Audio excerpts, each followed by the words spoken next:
Kabar duka datang Selamat dari dunia hiburan tanah bersenang-senang. air. Aktor senior Raisa Hetapi meninggal dunia pada Selasa malam, tanggal 1 April tahun 2025.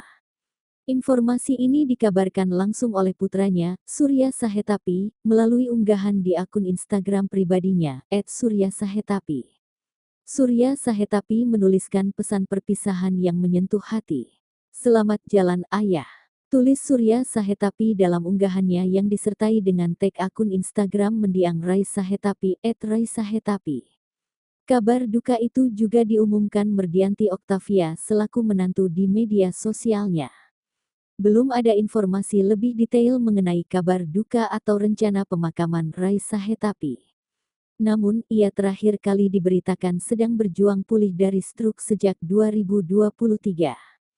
Aktor bernama lengkap Ference Raymond Sahetapi lahir pada tanggal 1 Januari tahun 1957.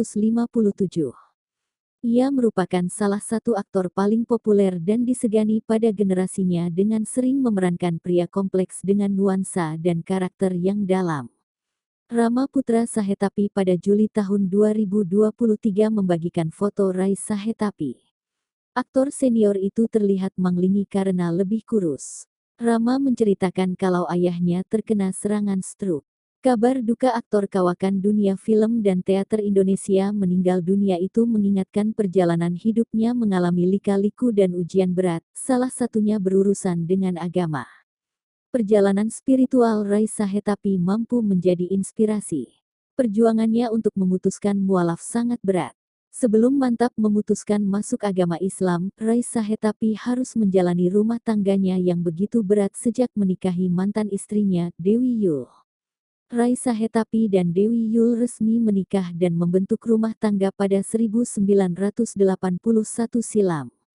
Namun begitu, pernikahan mereka tidak berjalan mulus. Dewi Yul merupakan sosok aktor senior yang menganut agama Islam, sementara Raisa Hetapi saat itu masih memeluk agama Kristen. Pernikahan Raisa Hetapi awal mulanya mendapat pertentangan keras dari pihak keluarga besar Dewi Yul. Tak ayal, hal ini berkaitan dengan perbedaan agama. Akibat pertentangan itu, pemeran Tama di film The Raid itu sulit mendapatkan restu dari keluarga Dewi Yul, khususnya orang tua mantan istrinya tersebut. Dewi Yul mengatakan, Rai sebenarnya mantap mualaf atas pernikahannya yang berlangsung pada tanggal 16 Juni tahun 1984. Aktor senior itu akhirnya memeluk agama Islam dan resmi berstatus sebagai seorang mualaf pada 1992 silam. Akan tetapi, keduanya masih menyembunyikan kabar Raisa Hetapi mualaf lantaran disebabkan dengan alasan tertentu.